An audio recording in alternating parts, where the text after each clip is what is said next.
sæl og verið velkomin í Sagnagarð í Gunnarsholti. Fæðuöryggi, hlýnun andrúmsloftsins og landgræðsla meðal þess sem Árni Bragason, landgræðslustjóri, fjallar í þættinum. Í því hvetur hann almenning og stjórnvöld til dáða, en það verður að segjast eins og að það ansi margt á þessum vettvangi sem þolir ekki bið.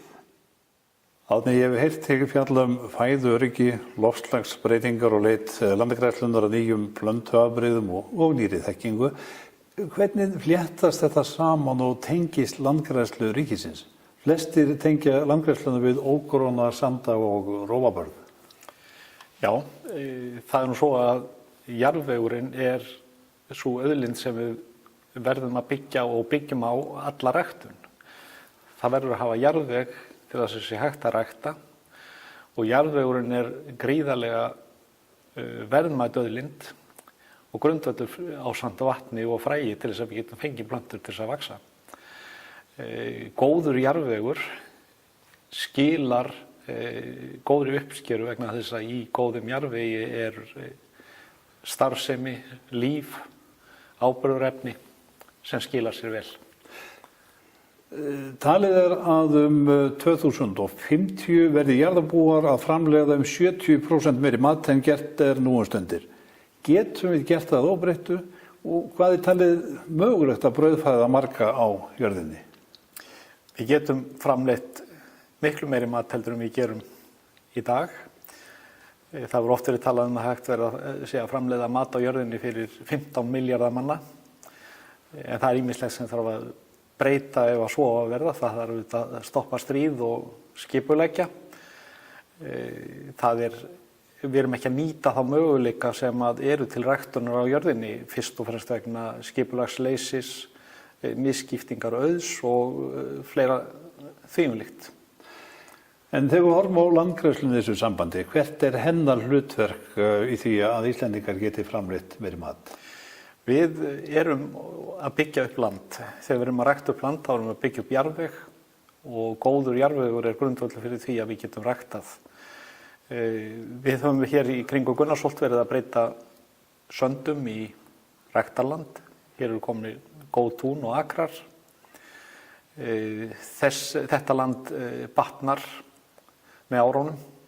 Við erum að byggja upp jarðveginn og með góðum jarðvegi þá þurfum við minni áburð og plönturnar að vaxa betur og það mikilvægt að við höldum vel á og tryggjum það að Ísland hafi til framtíðar gott akurlendi. Það má kannski aðeins skjóta því hér inn í að það tekur engan smá tíma fyrir jörðina eða fyrir moldina að myndast. Nei, það tekur langan tíma. Það getur tekið 100 ára og það nú það sem svo sorglegt þegar við erum að horfa á land blása upp, að við erum að tapa þar með uppblæstrinum jarðvegi sem hefur tekið mörg 100 ára að byggja upp. Já. En segðu mér, hvernig munu Íslendingar þá mæta breyttum aðstæðum í hækkun hitastigs og sveiflum í veðri, meindýrum og sjúkdómum? Við þurfum að halda vel á og lykilatriði að finna plöntur sem eru aðlagaðar þessum nýju aðstæðum.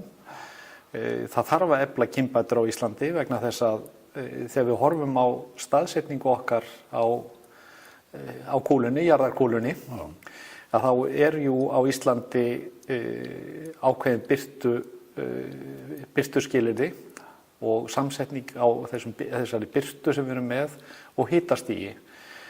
Það hvergi sambærilegar aðstæður annars staðar. Það enginn sem að rækta við nákvæmlega sömu aðstæður og við og þess vegna þurfum við að kynbæta fyrir þessar aðstæður og við þurfum að finna þær plöntur og þau afbrigði sem henta þessu loftslagi.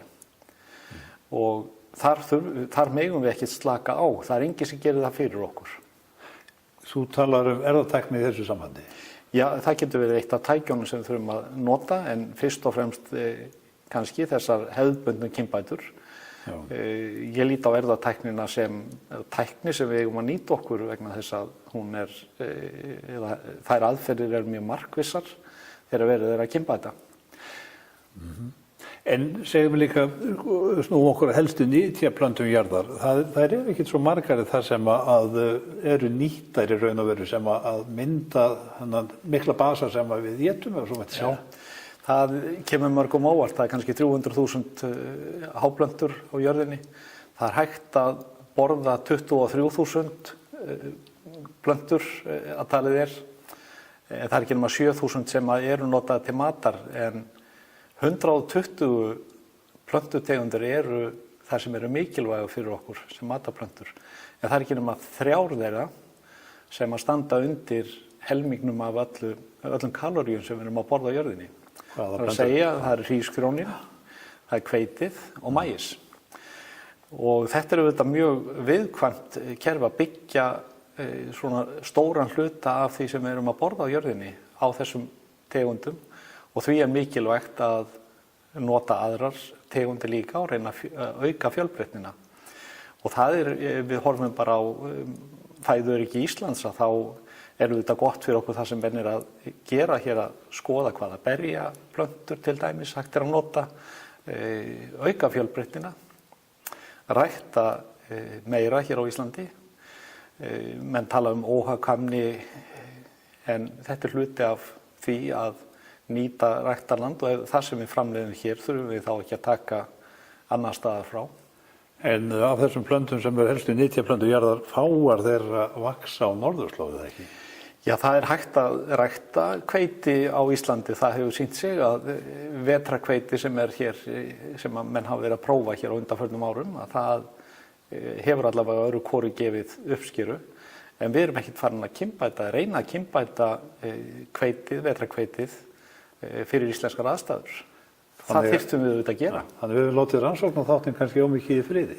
Já, við höfum bara hreinlega ekki sinnt honum eins og skildi. Það hafa verið mjög öflugar kynbætur á byggi sem hafa auðvitað skilað sér í því að nú er ræktað byggi í vaxandi mæli.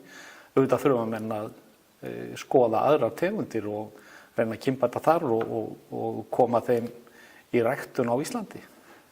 En allar plöntur þurfa áburð og við sjáum hér á hverju vori koma fleiri tonn eða 100 tonna inn í landið af áburði. Já. Fosfór er hluti af áburði. Já. Og mér skilst að fosfór sé alls ekki endurnýjanlegt efni og þetta er þverrandi auðlind.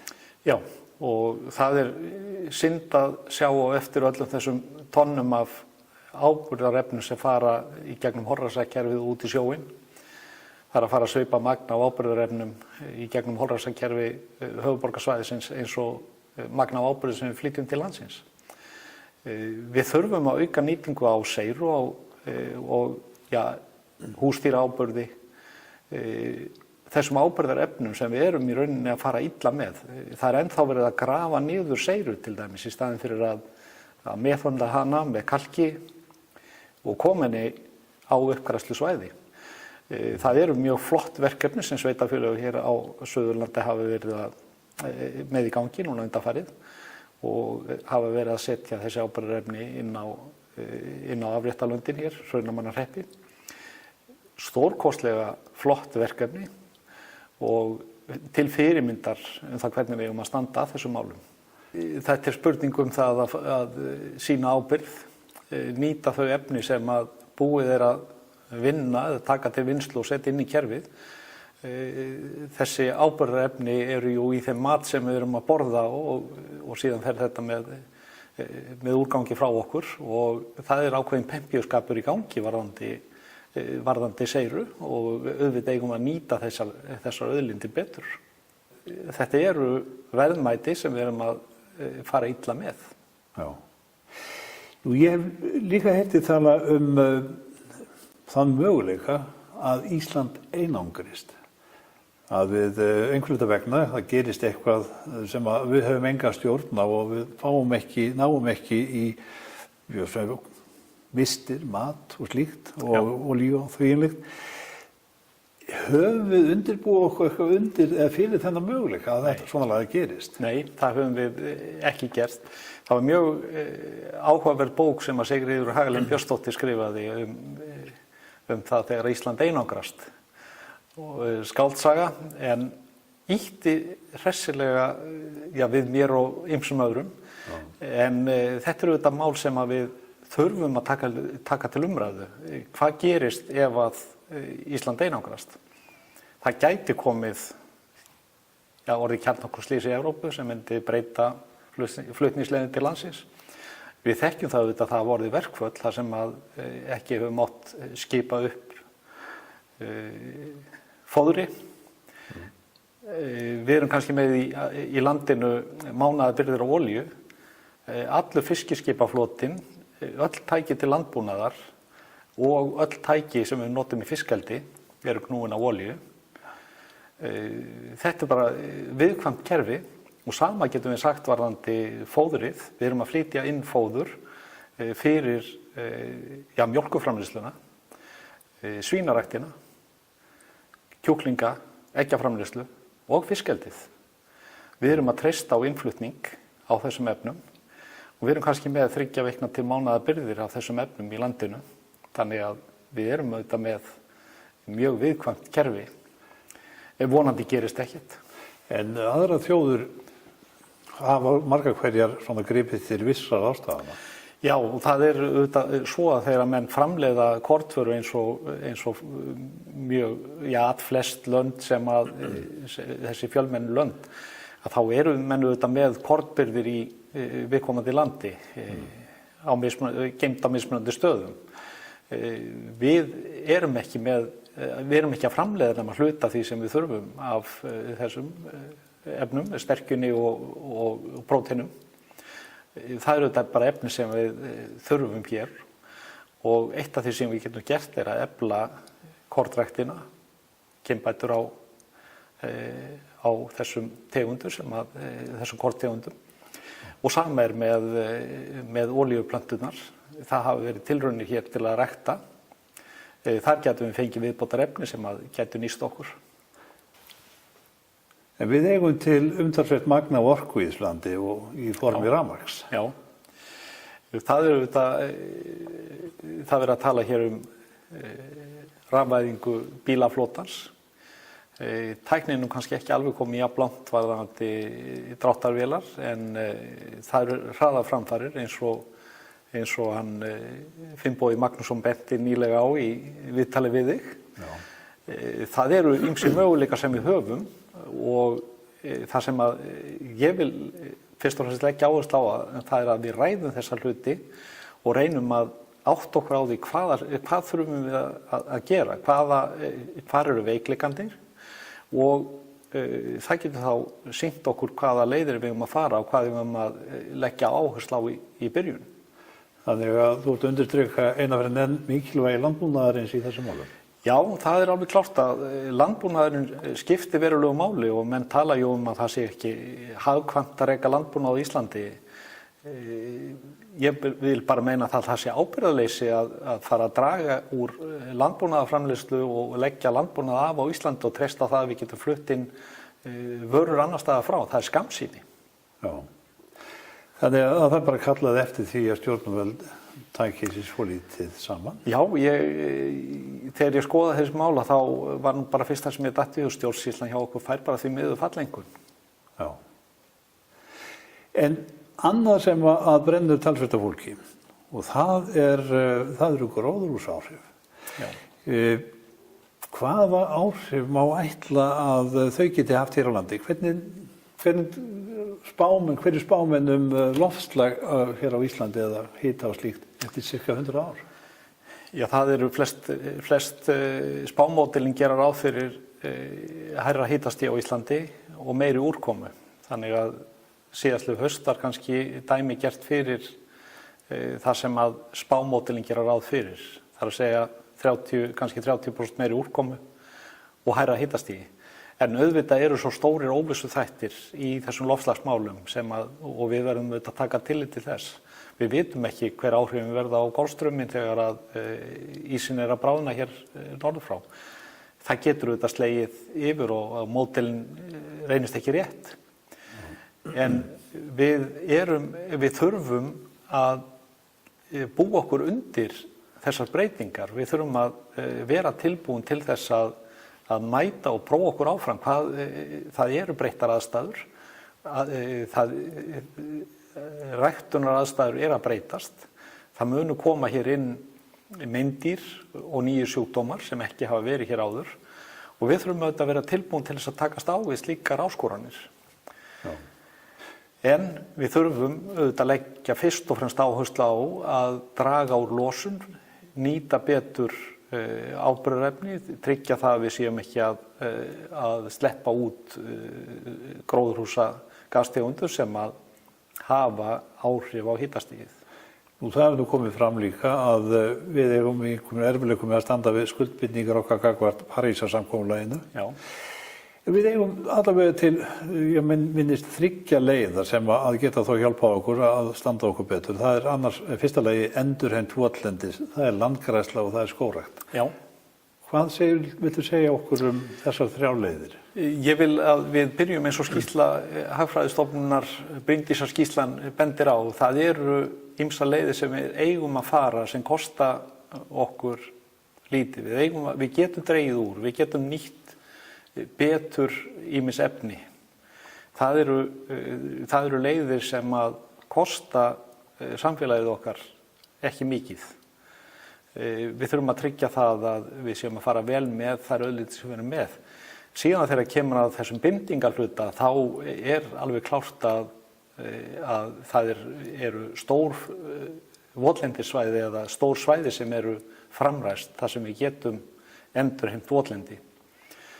Það eru risastór svæði sem að geta og hrópar hreinlega á uppgræðslu aðgerðir ennþá. Það eru mörg 100.000 hektarar á Íslandi þar sem við þurfum að rækta upp. Og síðan eru mörg af þessum svæðum sem henta ágætlega til skógræktar og við eigum að rækta meiri skóg mín áliti því að skógur eru auðlind sem við þurfum að byggja upp fyrir afkomendur okkar því að allt sem hægt er að vinna úr olíu er hægt að vinna úr timbri og úr skógi. Og það eru bara leiðir sem verða farnar í framtíðinu og það er heilmikið að gerast á því sviði alls staðar í heiminum. Einhvern tímann heyrði það að menn verður farnir að framleiða prótein úr kurli. Já, menn er að brjóta niður timbur eða rækta á því sveppi og gersveppi og einangra þá síðan og nota próteinið því að það er prótein í þessum sveppum sem við mannfólkið og einmagadýr geta neytt. Já. Þannig að það er ýmsir möguleikar og það er sama á við niðurbrot á ýmsu sem við köllum sorp í dag en er í rauninni ekkert annað en hráefni sem hægt er að nýta betur og nýta til matar. Þannig að við þurfum að líta betur í þessar áttir, heldur betur? Betri nýtingu á því sem við erum að taka út úr kerfinu og það er auðvitað lykilatriði til þess að fólk geti haldið lífskjörum til lengri tíma. En það verður fróðlegt að spyrja líka það hvort að Íslendingar beri næga virðingu fyrir landinu sína. Gerum við það?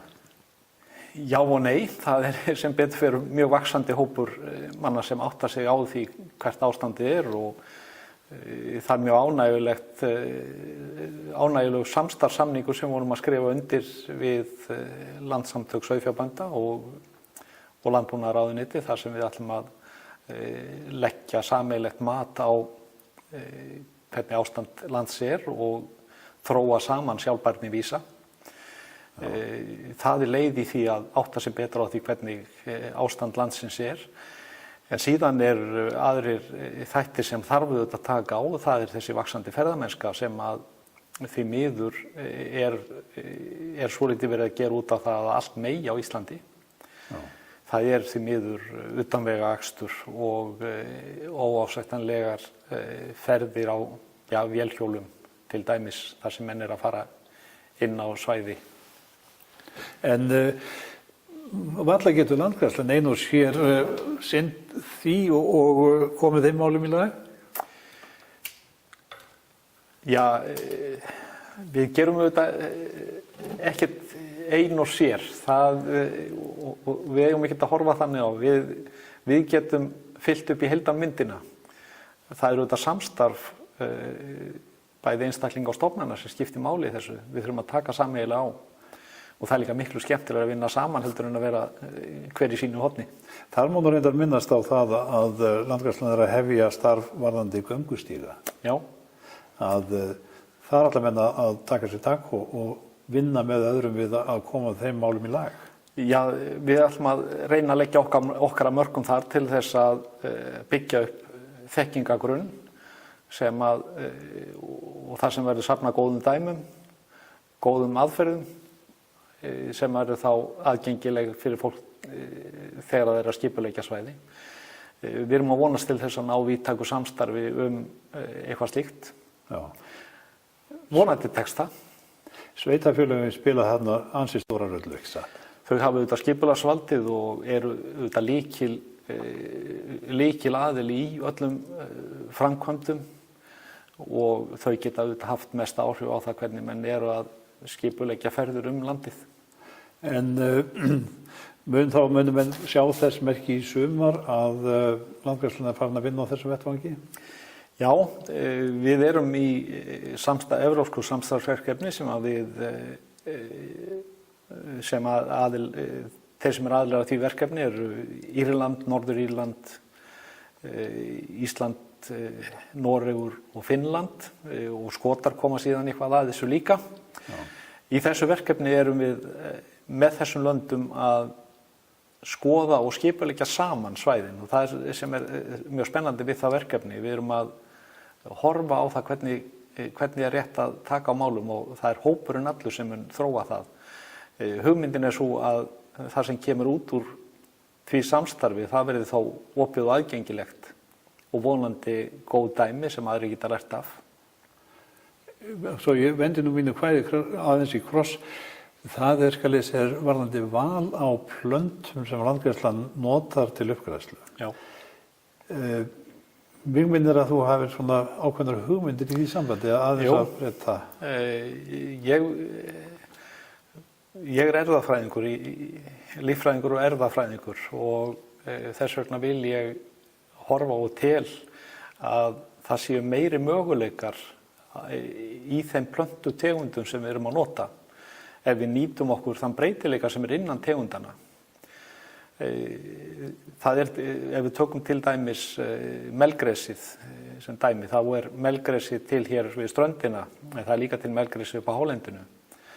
Þegar við ætlum að nota melgresið upp á hálendi, þá er þetta betra að safna fræi af því sem hefur aðlagast þeim aðstæðum. Og sama á við ýmsar aðra tegundir sem við erum að nota. Við höfum þekkingu og getu til þess að framleiða fræ hér í Gunnarsholti. Ég hef áhuga á að safna fræi af tegundum á þessum erfiðu svæðum og frærækta og fara síðan með það fræ aftur inn á þessi erfiðu svæði.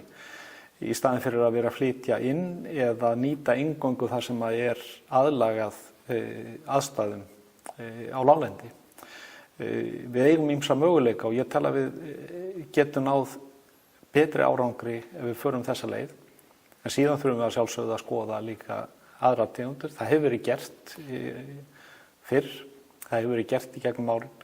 En þekkingin á því að rækta þessu fræ, hún er að aukast og það er hlutur sem við viljum skoða hvort við getum ekki nýtt okkur.